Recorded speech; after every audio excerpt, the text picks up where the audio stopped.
اعوذ باللہ من الشیطان الرجیم بسم اللہ الرحمن الرحیم السلام علیکم ورحمۃ اللہ وبرکاتہ۔ جماعت ہشتم کے طلبہ اور طالبات کو اردو کی آن لائن کلاس میں خوش آمدید۔ امید ہے آپ سب خیریت سے ہوں گے۔ آج اردو کی آن لائن کلاس کا تیسرا لیکچر ہے۔ اس سے پہلے آپ نے حمد پڑھی، اس کی تشریح، اس کی مشق کی۔ آج ہم ایک سبق پڑھیں گے۔ جیسا کہ آپ جانتے ہیں کہ اردو کے کچھ سلیکٹڈ چیپٹرز آپ اور کچھ سلیکٹڈ نظمیں جو ہیں، ان کی منتخب شدہ نظمیں اور اسباق آپ اس کلاس 8 میں پڑھیں گے۔ اس کے بعد آپ کے مڈ ٹرم کے بعد آپ کو 9 جونیئر میں آپ ہو جاؤ گے تو آپ کو 9th کی اردو پڑھنی پڑے گی۔ اس لیے اس میں دوسری نظم ہمارے پاس نہ تھی، لیکن وہ آپ کے میں شامل نہیں ہے نصاب میں، لہٰذا آج ہم دوسرا چیپٹر پڑھیں گے، سبق پڑھیں گے آج ہم، جس کا عنوان ہے درد دل کے واسطے پیدا کیا انسان کو۔ یہ میر درد کی غزل ہے اور اس میں سے ایک مصرع لیا گیا ہے ان کے ایک شعر کا، بہت مشہور شعر ہے ان کا، اور اس میں جو ہے وہ اس چیپٹر میں ہمیں بتایا گیا ہے کہ کس طرح انسان معاشرے میں ایک دوسرے کے کام آ سکتا ہے، ایک دوسرے کی مدد کر سکتا ہے، کس طرح ہم محبت، اخوت اور بھائی چارے سے اس معاشرے کو زیادہ خوبصورت بنا سکتے ہیں۔ سب سے پہلے ہم چیپٹر کی ریڈنگ کریں گے، پڑھائی شروع کریں گے۔ آداب معاشرت آپ کو پتہ ہے، آپ نے کلاس ہفتہ میں پڑھا تھا، 7th کلاس میں آپ نے پڑھا تھا معاشرے میں رہنے کے طور طریقے، کہ کس طرح اچھا معاشرہ بنانے کے لیے انسانوں کو ایک دوسرے کے ساتھ اچھا رویہ ہونا چاہیے، کس طرح محبت ہونی چاہیے آپس میں، کس طرح سخاوت، قربانی اور ایثار اور ہمدردی، یہ وہ جذبے ہیں کہ جس سے کوئی بھی معاشرہ جو ہے وہ بہتر معاشرہ ثابت ہو سکتا ہے۔ اور چونکہ ہم الحمدللہ مسلمان ہیں تو اللہ تعالیٰ نے تو مسلمانوں کو بہترین اخلاق کی تعلیم دی ہے کہ وہ انسان بہترین انسان ہے جس کا اخلاق دوسرے سے بہت بہترین ہو۔ تو یہ تمام چیزیں جو ہیں وہ ہم اس میں پڑھیں گے کہ کس طرح ایک انسان دوسرے انسان کی مدد کر سکتا ہے، درد دل کا کیا مطلب ہے، اور کس طریقے سے لوگ جو ہیں وہ معاشرے کو بہتر بنا سکتے ہیں۔ درد دل سے یہاں پہ مراد وہ دکھ، وہ تکلیف ہے جو دوسروں کی تکلیف کو محسوس کرنا، یعنی اگر کوئی شخص آپ کے ارد گرد دکھ میں ہے، تکلیف میں ہے، اور آپ اس کے لیے کچھ کرنا چاہتے ہیں، آپ کے دل میں اس کے لیے ہمدردی کا جذبہ ہے، تو یہ انسانیت کی اصل معراج ہے۔ یہی وہ چیز ہے کہ جو اللہ تعالیٰ نے انسانوں کا خاصہ بنایا ہے۔ تو چلے جی شروع کرتے ہیں اس کی پڑھائی۔ پہلا شعر ہے، کرو مہربانی تو اہل زمیں پر، خدا مہرباں ہوگا عرش بری پر۔ اس بہت خوبصورت شعر ہے اور اس میں بتایا گیا ہے کہ اگر تم زمین پر رہنے والوں پر مہربانی کرو گے، ان کے ساتھ اچھا سلوک کرو گے، تو بے شک اللہ تعالیٰ بھی تم پر مہربان ہوگا، یعنی آخرت میں جب تمہیں ضرورت ہوگی مہربانی ہونے کی یا اپنے ساتھ اچھا ہونے کی، تو اس وقت اللہ تعالیٰ تم پر مہربان ہوگا اور تمہارے گناہوں کو بخش دے گا اور تمہیں یقیناً بہت اچھا صلہ ملے گا۔ اپنے لیے تو جانور اور پرندے بھی جیتے ہیں، ہم اشرف المخلوقات ہیں اور ہمارا فرض ہے کہ دوسروں کے زیادہ سے زیادہ کام آئیں۔ در حقیقت مخلوق خدا کے کام آنے میں ہی زندگی کا اصل مزہ ہے۔ اشرف المخلوقات، آپ کے پاس پینسل ہونی چاہیے اور آپ جو ہیں ان کے معنی نوٹ کرتے جائیں، یہ سائٹ پہ میں نے لکھ دیے ہوئے ہیں۔ اشرف المخلوقات تمام مخلوقات سے افضل، یعنی دنیا میں اللہ تعالیٰ نے جتنے بھی مخلوقات پیدا کیے ہیں، جتنی بھی مخلوقات پیدا کی ہیں، ان تمام میں افضل اللہ تعالیٰ نے انسانوں کو بنایا ہے۔ اشرف المخلوقات انسانوں کے لیے آتا ہے، چاہے جانور ہے، پرندے ہیں، نباتات ہیں، جمادات ہیں، حیوانات ہیں، سب میں اللہ تعالیٰ نے جو فضیلت دی ہے وہ انسان کو دی ہے۔ اور یہ فضیلت انسان کو کیوں ملی ہے؟ کیونکہ اللہ تعالیٰ نے انسانوں کے دل میں دوسروں کے لیے ہمدردی کا جذبہ رکھا ہے۔ تو یہاں پہ کہہ رہے ہیں کہ اپنے لیے تو جانور اور پرندے ہم دیکھتے ہیں وہ اپنی زندگی گزار رہے ہوتے ہیں، لیکن چونکہ ہم اشرف المخلوقات ہیں، لیکن چونکہ ہم تمام مخلوقات میں سے افضل ہیں، اس لیے ہمارا یہ فرض ہے کہ ہم دوسروں کے کام آئیں اور زیادہ سے زیادہ کام آئے، اور مخلوق خدا یعنی اللہ تعالیٰ نے جتنی بھی مخلوق پیدا کی ہے، چاہے وہ انسان ہے، چرند ہے، پرند ہے، اگر کسی بھی چیز کو تکلیف ہو تو ہم جو ہے ان کی مدد کریں اور ان کے کام آئیں، تو یہی ہماری زندگی کا اصل مزہ ہے، یعنی اچھی زندگی یا خوبصورت زندگی وہی ہو سکتی ہے۔ خوشگوار اور پرسکون زندگی بسر کرنے کے لیے ضروری ہے کہ افراد معاشرہ میں حسن سلوک، سخاوت اور ایثار کے جذبات بدرجہ اتم موجود ہوں۔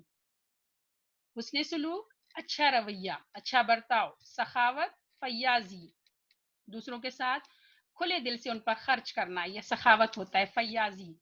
ایثار کا معنی ہے دوسروں کے لیے قربانی دینا، یعنی اگر دوسروں کو مدد کی ضرورت ہے اور آپ کو اس چیز کی بھی، آپ کو بھی ضرورت ہے، دوسروں کو بھی ضرورت ہے، تو آپ اپنی ضرورت کو ان کے لیے قربان کر دیں، تو یہ ایثار کا جذبہ ہوتا ہے۔ یہ جذبات بدرجہ اتم موجود ہوں۔ بدرجہ اتم کا مطلب ہے مکمل طور پر، یعنی اگر کسی معاشرے میں دوسروں سے اچھا رویہ رکھنا، ان کے ساتھ اچھا برتاؤ کرنا، ان پہ کھلے دل سے خرچ کرنا اور ان کے لیے قربانی کا جذبہ جو ہے وہ موجود ہو، تو ایسا معاشرہ کیا ہوتا ہے؟ ایسا معاشرہ، یہ وہ چیزیں ہیں جو کسی بھی معاشرے میں اچھی زندگی گزارنے کے لیے ضروری ہیں۔ ایسا معاشرہ جس میں ہر انسان دوسروں کی ضروریات کا خیال رکھے، اس زنجیر کی مانند ہوتا ہے جس کی کڑیاں باہم مربوط ہوتی ہیں۔ مربوط، جڑی ہوئی، وابستہ۔ آپ نے زنجیر دیکھی ہے، زنجیر کے چھوٹے چھوٹے اگر آپ نے دیکھا ہو تو کڑیاں ہوتی ہیں جو آپس میں مل کر زنجیر کو مضبوط بناتی ہیں، تو وہ یہاں پہ بھی کہہ رہے ہیں کہ ایسا معاشرہ جس میں سارے لوگ جو ہیں وہ ایک دوسرے کا خیال رکھیں، ایک دوسرے کے کام آئے، دکھ درد میں شریک ہوں، تو وہ مضبوط ہو جاتا ہے، وہ زنجیر کی مانند ہو جاتا ہے جس کو توڑنا آسان نہیں ہوتا۔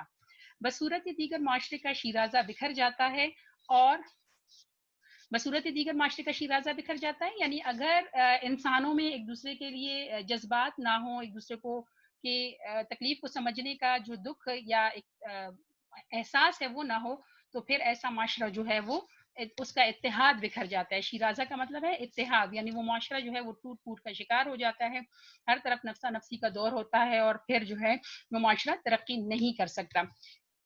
ایک دوسرے کے دکھ درد کو محسوس کرنا اور اس کا مداوع کرنا ایسا فعل ہے جو انسانوں کو فرشتوں سے بلند اور ممتاز کرتا ہے۔ مداوع کرنا، تدبیر کرنا، علاج کرنا، یعنی ایک دوسرے کے دکھ درد کو محسوس کرنا، اس کو جاننا اور پھر اس تکلیف کو ہٹانا، اس تکلیف کو دور کرنا ایک ایسا کام ہے کہ جو انسانوں کو فرشتوں سے بلند اور ممتاز کرتا ہے، یعنی فرشتوں پر بھی اللہ تعالیٰ انسان کو جو ہے اونچا مقام دے دیتا ہے، اور ایسا انسان فرشتوں سے بھی اونچا مقام حاصل کر لیتا ہے۔ اگلا پیج ہے آپ لوگوں کا، یہ وہی شعر جس پہ آپ کے اس چیپٹر یا اس سبق کا عنوان ہے، میر درد کے بقول: درد دل کے واسطے پیدا کیا انسان کو، ورنہ اطاعت کے لیے کچھ کم نہ تھے کروبیاں، یعنی اللہ تعالیٰ نے کروبیاں جو ہیں وہ کہتے ہیں فرشتوں کو۔ تو اس شعر کا مطلب یہ ہوا کہ اللہ تعالیٰ نے انسانوں کو پیدا ہی اس لیے کیا ہوا ہے کہ وہ ایک دوسرے کے دکھ درد کو محسوس کرے، ایک دوسرے کے کام آئے، ایک دوسرے کی تکلیف کو سمجھیں اور اس کو ختم کرنے کی کوشش کریں، ورنہ اللہ تعالیٰ نے عبادت کے لیے اللہ تعالیٰ کے پاس فرشتے بھی موجود تھے، یا کم، اور یہ بھی نہیں کہ وہ تعداد میں کم ہے، فرشتے ہم سے تعداد میں کہیں زیادہ ہے، یعنی اللہ تعالیٰ نے صرف ہمیں عبادت کے لیے نہیں پیدا کیا وہ دنیا میں کہ ہم آ کے اور صرف اسی کی عبادت کریں اور لوگوں کے دکھ درد کو نہ سمجھے یا خود کو جو ہے لوگوں سے الگ کر لے، بلکہ اللہ تعالیٰ نے انسان کو اس لیے پیدا کیا ہوا ہے کہ وہ دوسرے انسانوں کے دکھ درد کو سمجھے اور ان کے دکھ درد کو ختم کرنے کی کوشش کرے، اور یہ کام، یہ عمل جو ہے وہ انسان کو فرشتوں سے ممتاز کر دیتا ہے، اس کو بلند درجہ عطا کرتا ہے۔ مسلمانوں کی تاریخ آداب معاشرت کے مختلف پہلوؤں مثلاً ہمدردی، سخاوت، محبت، اخوت، ایثار، حسن سلوک اور احترام انسانیت وغیرہ کی روشن مثالوں سے بھری پڑی ہے۔ جیسے کہ آپ کو شروع میں نے بتایا کہ الحمدللہ ہم مسلمان ہیں، اور ہم اللہ تعالیٰ نے، ہمیں پتہ ہے کہ اللہ تعالیٰ نے ہمیں بھیجا ہی اس لیے ہوا دنیا میں کہ ہم دوسروں کے کام آئے، تو شروع سے ہی اسلام کی تاریخ اگر دیکھی جائے، مسلمانوں کی تاریخ دیکھی جائے، تو بہت سے ایسے واقعات، بہت سے ایسے قصے موجود ہیں کہ جس میں ہمیں پتہ چلتا ہے کہ کس طرح لوگوں نے ایک دوسرے کے لیے ایک دوسرے کے ساتھ ہمدردی کی، کس طرح وہ ایک دوسرے کے ساتھ ایک دوسرے کے کام آئے، کس طرح محبت اور اخوت سے وہ رہے، اور کون سی جذبہ جو ہے وہ ان میں موجود تھا۔ اس طرح کی روشن مثالیں جو ہیں وہ ہمارے پاس موجود ہیں۔ سخاوت، ابھی آپ کو میں نے پہلے بتایا، سخی ہونا یعنی بہت فیاضی سے خرچ کرنا۔ اخوت بھائی چارے کا ہے، اخوت کا معنی ہے بھائی چارہ۔ ایثار قربانی دینا، یعنی اپنی ضروریات کو دوسروں پر قربان کر دینا، یہ بھی آپ نے کلاس 7 میں لفظ پڑھا ہوا ہے۔ اچھا سلوک رکھنا، احترام انسانیت کی وغیرہ کی روشن مثالوں سے ہماری تاریخ جو ہے وہ بھری ہوئی ہے۔ اللہ رب العزت نے انسان کی فطرت میں محبت اور ہمدردی کا جذبہ رکھا ہے۔ بعض لوگوں میں یہ جذبہ دوسروں کی نسبت زیادہ ہوتا ہے اور وہ فطری طور پر خلوص نیت سے زندگی میں قدم قدم پر اس کا بھرپور اظہار بھی کرتے رہتے ہیں۔ اللہ تعالیٰ نے ہر انسان کی فطرت میں یہ رکھا ہے کہ وہ دوسروں کے دکھ کو محسوس کرے، وہ دوسروں کے تکلیف کو جو ہے اپنے اپنے دل میں محسوس کرے اور اس کو حل کرنے کی کوشش کرے، لیکن کچھ لوگوں میں یہ جذبہ جو ہے وہ بہت زیادہ ہوتا ہے اور وہ جو ہے وہ اپنی تمام زندگی وقف کر دیتے ہیں لوگوں کی خدمت کے لیے۔ جیسے اگر ہم دیکھیں موجودہ زمانے میں بہت سے ٹرسٹ، بہت سی این جی اوز یا بہت سی ٹرسٹ ایسی چل رہی ہیں، جس میں سب سے بڑا نام ایدی کا ہے، ایدی فاؤنڈیشن کا، کہ کس طرح ایدی صاحب نے اپنی تمام زندگی لوگوں کی خدمت میں وقف کر دی اور کس طرح انہوں نے اپنی ضروریات کو دوسروں کی ضروریات کو ترجیح دی اور اپنے لیے کچھ نہیں کیا، بلکہ تمام عمر ان کی یہی کوشش رہی کہ وہ لوگوں کی تکلیف کو، لوگوں کے دکھ کو جو ہے وہ کم کر سکے اور ان کے کام آ سکے۔ تو یہ بھی اللہ تعالیٰ کی طرف سے ہی ہوتا ہے کہ کسی کی فطرت میں یہ جذبہ اللہ تعالیٰ بہت زیادہ ڈال دیتا ہے اور وہ پھر اظہار بھی کرتے ہیں اس چیز کا، وہ جو ہے وہ قدم قدم پر، یعنی ان کی کوشش ہوتی ہے کہ لوگوں کو فائدہ پہنچائے اور لوگوں کو تکلیف کو کم کرنے کی کوشش کرے۔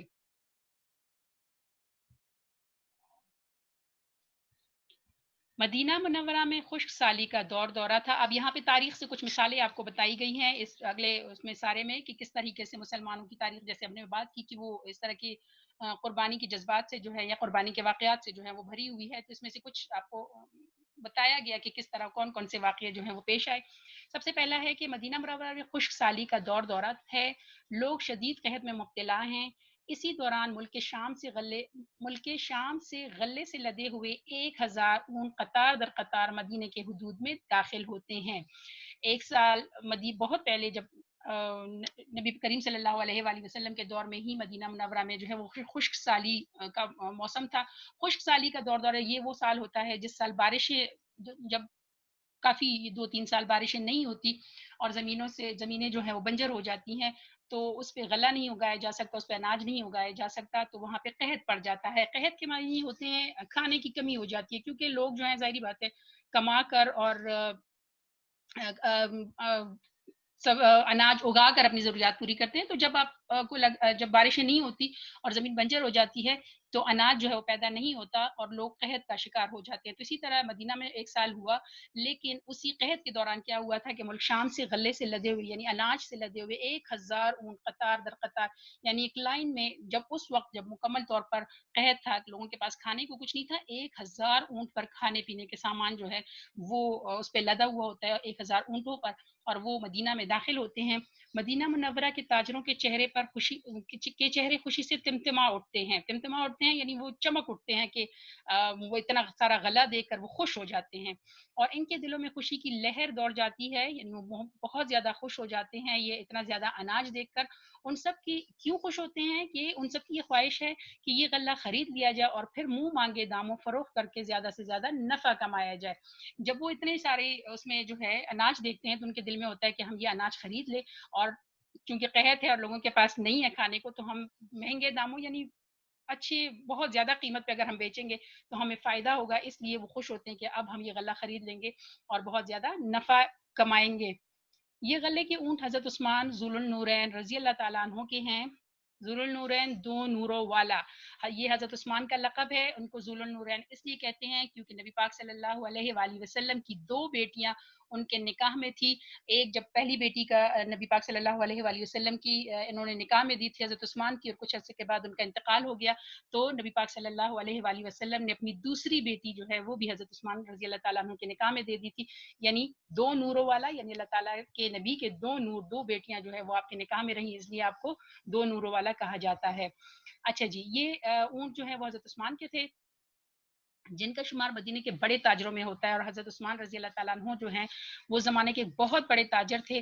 ان کو غنی کا لقب بھی سے بھی پکارا جاتا ہے، کیونکہ وہ اللہ تعالیٰ کی راہ میں خرچ کرنے والے تھے. وہ جو ہے وہ کبھی بھی مال جمع نہیں کرتے تھے، بلکہ جو کچھ ان کے پاس ہوتا تھا وہ اللہ کی راہ میں خرچ کر دیتے تھے. اچھا، مدینے کا ہر تاجر آپ کے پاس دوڑا آتا ہے تاکہ وہ زیادہ سے زیادہ غلہ خرید لے اور خوب نفع کمائے. جب انہوں نے تاجروں نے دیکھا کہ اتنے سارے اونٹ آ گئے ہیں اور یہ حضرت عثمان کے ہیں، تو وہ آپ کے پاس آئے اور آپ سے زیادہ غلہ خرید کر نفع کمانا چاہتے تھے. حضرت عثمان رضی اللہ تعالیٰ عنہ ہر ایک سے باری باری پوچھتے کہ وہ کتنا نفع دے گا. ہر ایک آپ کو 2 گنا نفع دینے کی پیشکش کرتا ہے. اس پر آپ کہتے ہیں کہ یہ آپ رضی اللہ تعالیٰ عنہ کہتے ہیں کہ یہ بہت ہی کم ہے، مجھے اس سے زیادہ نفع مل رہا ہے. سبھی تاجر حیران ہیں کہ اس قدر منافع کون دے رہا ہے.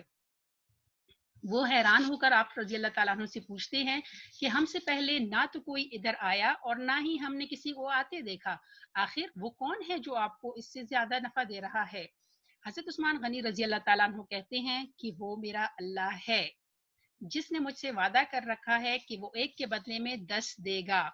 یہ جواب سن کر مدینے کے تاجر لاجواب ہو جاتے ہیں. انسانی تاریخ میں غنی کے نام سے پہچانی جانے والی اس ہستی نے اسی وقت وہ سارا غلہ اللہ کی راہ میں غریبوں اور مسکینوں میں تقسیم کر دیا. اس ایثار، حسن سلوک اور سخاوت کی کوئی اور مثال کم ہی دستیاب ہوگی. یعنی آپ رضی اللہ تعالیٰ عنہ نے دنیاوی فائدہ حاصل کرنے کے بجائے اللہ تعالیٰ کی خوشنودی کو جو ہے وہ ترجیح دی اور اللہ تعالیٰ سے تجارت کر لی. اللہ تعالیٰ کی راہ میں وہ تمام مال جو ہے بغیر کسی قیمت کے تقسیم کر دیا اور غریبوں اور مسکینوں کو دے دیا. سخاوت کی ایسی کوئی مثال جو ہے وہ مزید اس سے بڑی بڑی مثالیں بھی ہیں، لیکن اس جیسی کہ اتنا زیادہ غلہ اور بغیر کسی نفع کے انہوں نے لوگوں میں تقسیم کر دیا، تو ایسی مثالیں کم ہی دیکھنے کو ملتی ہیں.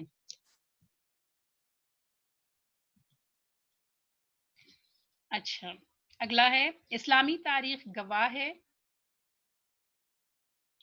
کہ صحابہ کرام رضی اللہ تعالیٰ عنہ اجمعین نے ہر آڑے وقت میں اپنے بھائیوں کی مدد کی ہے. آڑے وقت میں، مشکل وقت میں مدد کی اور ان کی ضروریات کو اپنی ضروریات پر ترجیح دی. ترجیح فوقیت برتری، یعنی اگر خود ضرورت ہے تو ایک چیز کی خود بھی ضرورت ہے، دوسرے کو بھی ضرورت ہے، تو صحابہ کرام یہ کرتے تھے کہ اپنی ضرورت قربان کر دیتے تھے اور دوسروں کی ضرورت کا خیال رکھتے تھے اور وہ چیز جو ہے وہ ان کو دے دیتے تھے. یہ اس طرح کی بہت سی مثالیں جو ہیں وہ موجود ہیں. صحابہ کرام جو ہیں ان کے روزمرہ کا یہ اصول ہوتا تھا. اسی طرح کا ایک واقعہ ہے کہ غزوہ تبوک کے موقع پر جب رسول اللہ خاتم النبیین حضرت محمد صلی اللہ علیہ وآلہ وسلم نے صحابہ کرام کو خدا کی راہ میں مال و دولت دینے کا کہا، تو حضرت عمر فاروق رضی اللہ تعالیٰ عنہ فوراً اپنا آدھا مال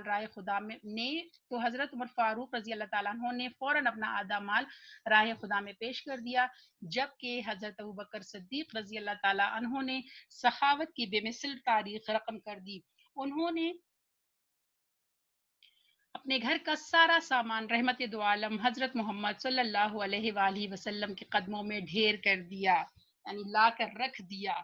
کہ حضرت عمر فاروق رضی اللہ تعالیٰ عنہ نے کیا کیا، اپنے گھر کا آدھا سامان وہ لے آئے تھے، جبکہ حضرت ابوبکر صدیق جو ہے وہ اپنے گھر کا سارا سامان اٹھا کر لے آئے اور نبی پاک صلی اللہ علیہ وآلہ وسلم کی قدموں میں رکھ دیا. اور جب نبی پاک صلی اللہ علیہ وآلہ وسلم سرور کائنات صلی اللہ علیہ وآلہ وسلم نے جب ان سے پوچھا، اے ابو بکر، گھر والوں کے لیے کیا چھوڑ کر آئے ہو، تو انہوں نے عرض کیا، اللہ اور اللہ کے رسول صلی اللہ علیہ وآلہ وسلم، یعنی اللہ اور آپ کے نام کے سوا گھر میں کچھ نہیں رکھا، جو کچھ تھا سارا کا سارا اٹھا لایا ہوں اور آپ کی خدمت میں پیش کر دیا ہے.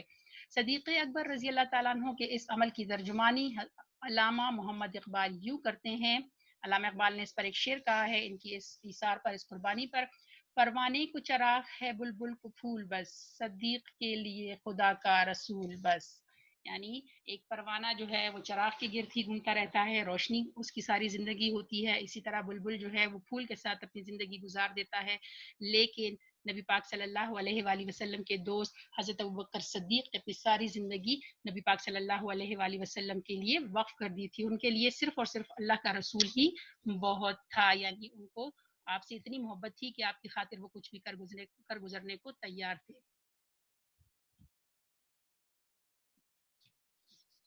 یہاں پہ آپ نے عمر فاروق، فاروق کا مطلب ہے فرق کرنے والا، یعنی حضرت عمر کے لیے حضرت عمر کا لقب ہے، اور وہ سچ اور جھوٹ میں فرق کرنے والا ان کا جو ہے اس کا یہ لقب ہے. صدیق حضرت ابوبکر کا لقب ہے.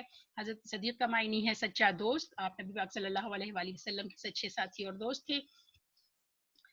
اچھا جی، اب اگلا ایک اور واقعہ بیان کیا گیا ہے، بتایا گیا ہے. جنگ یرموک میں زخموں سے چور ایک زخمی کو جب ایک شخص پانی پلانے لگا تو اس نے قریب کر رہتے ہوئے دوسرے زخمی کو پانی پلانے کا کہا. کر رہتے ہوئے، کر رہنا درد کا اظہار کرنا، یعنی وہ اتنے زخمی سے اتنے زیادہ زخمی تھے کہ وہ کر رہے تھے، وہ اپنے دکھ، وہ اپنے درد کا جو ہے وہ بیان کر رہے تھے، یا ان کے منہ سے جو ہے وہ درد بھری آوازیں نکل رہی تھی.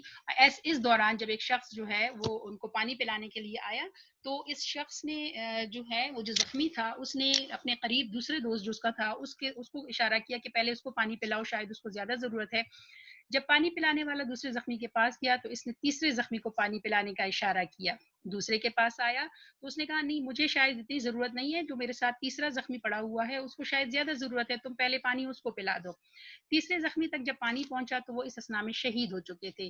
لیکن وہ شخص جو پانی لے کر آیا تھا، جب وہ تیسرے کے پاس پہنچا، تیسرے زخمی کے پاس، تو وہ شہید ہو گئے تھے اسی اسنا کہتے ہیں اس دوران وہ شہید ہو چکے تھے. پانی پلانے والا واپس دوسرے زخمی کے پاس آیا تو ان کی روح بھی پرواز کر چکی تھی. روح پرواز کرنا وفات ہو جانا، یعنی دوسرے کے پاس جب واپس آیا تو وہ بھی شہید ہو چکے تھے. یہ پانی پلانے والے شخص جو ہے یہ جب پہلے زخمی کے پاس آیا تو وہ بھی دار فانی سے کوچ کر گئے تھے. دار فانی پناہ ہونے کی جگہ، دنیا. یعنی پہلے نے دوسرے کو پانی پلانے کے لیے کہا، دوسرے نے تیسرے کو پانی پلانے کے لیے کہا، لیکن تیسرے کی وفات کے بعد جب دوسرے کے پاس آئے تو وہ بھی فوت ہو چکے تھے. اس کے بعد پہلے کے پاس آئے تو وہ بھی شہید ہو چکے تھے. یعنی مرتے وقت بھی انہوں نے دوسروں کا احساس کیا اور دوسروں کی تکلیف کو جو ہے وہ کم کرنے کی کوشش کی. نزا کے عالم اور شدید زخمی حالت میں بھی صحابہ کرام رضوان اللہ عنہم اجمعین کا یہ ایثار اور قربانی بے مثال ہے. نزا، موت کے قریب کا وقت. نزا کا عالم وہ وقت جب انسان بالکل موت کے قریب ہو، جب اس کی جان نکل رہی ہو، اور اتنی شدید زخمی حالت میں بھی انہوں نے یہ بے مثال قربانی جو ہے وہ دی، اور اس کی مثال بھی مشکل سے ہی ملتی ہے. اسی طرح ہجرت مدینہ کے موقع پر انصاری صحابہ رضی اللہ تعالیٰ اجمعین نے مہاجر صحابہ رضی اللہ تعالیٰ عنہ اجمعین کی جس انداز سے مدد کی، اس کی نظیر ملنا بھی مشکل ہے. آپ نے ہجرت مدینہ کا واقعہ پڑھا ہے کہ جب مسلمان بے سر و سامانی کے عالم میں مدینہ ہجرت کر کے آئے تو کس طرح مدینہ کے رہنے والے لوگوں نے ان کی مدد کی، کس طرح ان مہاجرین کا جو ہے وہ ساتھ دیا انصاریوں نے، اور اپنے مال کا آدھا حصہ جو ہے وہ اپنے مہاجر بھائیوں کو دے دیا تھا. کسی نے ان کو اپنے کاروبار میں شریک کر لیا، کسی نے ان کو اپنے گھروں میں پناہ دے دی. یعنی ایک ایسی مثال جو ہے قائم کر دی تھی بھائی چارے کی اور اخوت کی کہ آج تک اس کی نظیر یعنی اس کی مثال جو ہے وہ ملنا مشکل ہے. یہ تمام وہ اسلامی واقعات ہیں جن سے ہمیں کیا سبق ملتا ہے؟ ان واقعات سے ہمیں یہ سبق ملتا ہے کہ ہم ہر مشکل گھڑی میں اپنے ارد گرد بسنے والے انسانوں کی مدد کریں تاکہ ہمارا معاشرہ اور ہماری دنیا محبت اور امن سکون کا گہوارہ بن جائے. یعنی دنیا میں محبت عام ہو جائے، امن سکون قائم ہو جائے گا اگر ہم اسی طرح مشکل وقت میں دوسروں کے کام آئے، اسی طرح ہم ان کا خیال رکھیں، تو یہ معاشرہ جو ہے وہ ایک خوبصورت معاشرہ بن سکتا ہے. یہ آپ کو اسلامی معاشرے سے کچھ مثالیں بتائی ہیں کہ کس طرح ہمارے بڑوں نے، ہمارے بزرگوں نے، ہمارے صحابہ کرام نے ایک دوسرے کی مشکل میں مدد کی ہے، اور ان سے ہمیں یہ سبق ملتا ہے کہ ہمیں بھی اس طرح کی مشکل گھڑیوں میں، مشکل حالات میں، مشکل واقعات میں ہمیں بھی ایک دوسرے کی مدد کرنی چاہیے تاکہ دنیا میں محبت عام ہو جائے اور امن و سکون جو ہے وہ قائم ہو جائے. اب یہ تو تاریخ سے آپ کو بتا دیا تھا. اب ہمیں کیا کرنا ہے؟ ہم اس دور میں اپنے کس طرح کر سکتے ہیں ایک دوسرے کی مدد، اس کے بارے میں آپ کو تھوڑا سا بتاتے ہیں. ہمیں اپنے ارد گرد گلی محلے میں ضرورت مند نظر آتے ہیں، ان کی خاطر خواہ مدد کرنی چاہیے. خاطر خواہ قابل ذکر بہت زیادہ، یعنی جو بھی ضرورت مند آپ کو نظر آئے، جس کو کسی بھی چیز کی ضرورت ہو یا اس کی کوئی بھی کام اس کا ہو، تو اس کو ہم جو ہے اس کی مدد کریں جتنا ہم سے ہو سکے. غریبوں، مسکینوں اور اپاہجوں کو کھانا کھلا کر ان کی مدد کی جا سکتی ہے. اپاہج، معذور لوگ، وہ لوگ جو کسی وجہ سے معذور ہو چکے ہوتے ہیں، ان کی بھی ہم ان کو کیا کر سکتے ہیں؟ ان کو کھانا کھلایا جا سکتا ہے، ان کی مدد کی جا سکتی ہے. غریب خاندانوں کی مالی مدد کر کے ان کی ضرورت پوری کی جا سکتی ہے. وہ غریب خاندان جن کے پاس پیسے نہیں ہیں اپنی ضروریات پوری کرنے کے لیے تو ان کو پیسے دے کر ہم ان کی مدد کر سکتے ہیں. ہمارے معاشرے میں بہت سے ایسے بچے ہیں جو غربت کی وجہ سے اسکول نہیں جا سکتے. ہم انہیں تعلیم دلوا کر معاشرے کے کارآمد شہری بنا سکتے ہیں. یعنی ایسے بچے جو غربت کی وجہ سے یا غریب ہونے کی وجہ سے اسکول نہیں جا سکتے، اگر ہم ان کے اسکولوں کا بندوبست کر دیں، ہم جو ہے انہیں تعلیم کی سہولت فراہم کر دیں تو یہ معاشرے کے کارآمد مفید اچھے شہری ثابت ہو سکتے ہیں. یہ ضروری نہیں کہ ہمارے پاس مال و دولت ہو تو ہم دوسروں کی مدد کرنے کے قابل ہوں گے. یعنی سب سے پہلے تو سوال ہمارے ذہن میں یہی آتا ہے کہ بھئی ہمارے پاس تو اتنا کچھ ہے نہیں، یا ہمارے وسائل اتنے نہیں ہیں کہ ہم دوسروں کی مدد کر سکیں. تو یہاں پہ بتا رہے ہیں کہ یہ ضروری نہیں ہے کہ ہمارے پاس مال و دولت ہو، یعنی ہمارے پاس بہت زیادہ پیسہ ہو تو ہم دوسروں کی مدد کریں، بلکہ ہم چھوٹی چھوٹی باتوں کا خیال رکھ کر اپنے معاشرے کو جنت کا نمونہ بنا سکتے ہیں. یعنی دیکھیں، اگر واقعی میں پیسے نہیں ہم نہیں کر سکتے تو کسی کو ایک وقت کا کھانا کھلا دینا، یا کسی کو کبھی کپڑے دے دینا، یا کبھی کسی کو جو ہے کتابیں خرید کر دے دینا، یا اور بہت سی چھوٹے چھوٹے بات ہیں وہ ہم کر کے ایک دوسرے کو کی مدد کر کے ہم اپنے معاشرے کو بہترین معاشرہ جو ہے وہ بنا سکتے ہیں. ہمیں جب ایک جماعت سے دوسری جماعت میں ترقی ملتی ہے تو ہم اپنی پچھلی جماعت کی کتابوں کو یا تو اپنے سٹور میں پھینک دیتے ہیں یا ردی والے کے ہاتھ بیچ دیتے ہیں. اگر ہم ان کتابوں کو نہ بیچیں تو یہ کتابیں ان بچوں کو دی جا سکتی ہیں جو مالی مشکلات کی وجہ سے یہ کتابیں خرید نہیں سکتے. یعنی آپ جو ہیں اپنی پرانی کتابیں غریب بچوں کو دے کر ان کی اس طرح بھی مدد کر سکتے ہیں کہ اگر آپ کے پاس پیسے نہیں ہیں اور آپ نئی کتابیں خرید کر نہیں دے سکتے تو کم از کم اپنے جو پرانی کتابیں ہیں وہی ان غریب بچوں کو دے دیں تاکہ وہ بھی اپنی تعلیم جو ہے وہ جاری رکھ سکے، اور جو وہ مالی مشکلات یعنی جن کے پاس پیسے نہیں ہیں کتابیں خریدنے کی، وہ بھی ان کتابوں کے ذریعے اپنا جو ان کا علم کا شوق ہے، اپنی تعلیم حاصل کرنے کا شوق ہے، اس کو جاری رکھیں اور وہ ان کتابوں میں پڑھ سکیں. تو اس طریقے سے بھی آپ جو ہیں کیا کر سکتے ہیں، لوگوں کی مدد کر سکتے ہیں. اسی طرح ہمارے محلے میں، اچھا یہ ایک بات ہو گئی، اس کے علاوہ ہم کیا کر سکتے ہیں، اسی طرح ہمارے محلے یا ہمسائے میں کوئی بیمار ہو اور وہ ہسپتال نہیں جا سکتا ہو تو اس کی ہسپتال جانے میں مدد کر سکتے ہیں. بہت سے لوگ ایسے ہوتے ہیں جن کے پاس گاڑی نہیں ہوتی یا جن کے پاس پیسے نہیں ہوتے کہ وہ ہسپتال جائیں، تو اگر ہم تھوڑے سے پیسے لگا کر یا اپنی گاڑی میں ان کو لے جائیں ہسپتال تو یہ بھی وہ بہت بڑی مدد ہو جائے گی، اور اس سے بھی اس شخص کی تکلیف میں جو ہے وہ کمی ہو سکتی ہے. کسی بزرگ یا نابینا کو سڑک پار کرنے میں مدد دے سکتے ہیں. ایسا شخص نابینا جس کی آنکھیں نہیں ہوتی، جو دیکھ نہیں سکتا، یا کوئی بہت بزرگ شخص ہے جو سڑک کے کنارے کھڑا ہے اور وہ سڑک پار نہیں کر سکتا تو اس کی مدد بھی ہم کر سکتے ہیں، اس کو سڑک پار کرا دیں تو اس کی مدد ہو جائے گی. حصول تعلیم میں کسی طالب علم کی مدد کی جا سکتی ہے. یعنی اگر کسی کو کوئی سبق نہیں آ رہا اور کسی کو کوئی تکلیف ہے یا کسی کو کچھ سمجھ نہیں آ رہا اور آپ اس کی مدد کر دیں تو اس علم حاصل کرنے میں آپ اس کو کچھ بتا دیں، آپ اس کو تھوڑا سا سمجھا دیں تو یہ بھی اس طالب علم کی مدد ہو جائے گی. کسی حادثے کے دوران زخمیوں کی ابتدائی امداد کے ذریعے ان کی جان بچائی جا سکتی ہے. اگر ہمارے پاس مال و دولت ہو تو اس سے بھی دوسروں کی مدد کرنا لازم ہے. یعنی یہ سے پہلے والے چھوٹے چھوٹے کام جو ہیں ان کے لیے پیسوں کی ضرورت نہیں ہے، ان کے لیے دولت کی ضرورت نہیں ہے، بلکہ آپ صرف تھوڑا سا آگے بڑھ کر ان کی اگر مدد کر لیں گے تو بھی ٹھیک ہے. اگر آپ کے پاس مال و دولت ہے تو ان پر پیسہ بھی خرچ کیا جا سکتا ہے. قرآن کریم میں نیک لوگوں کی یہ صفت بھی بیان کی گئی ہے کہ وہ اپنے مال سے ضرورت مندوں اور مصیبت زدوں پر خرچ کرتے ہیں.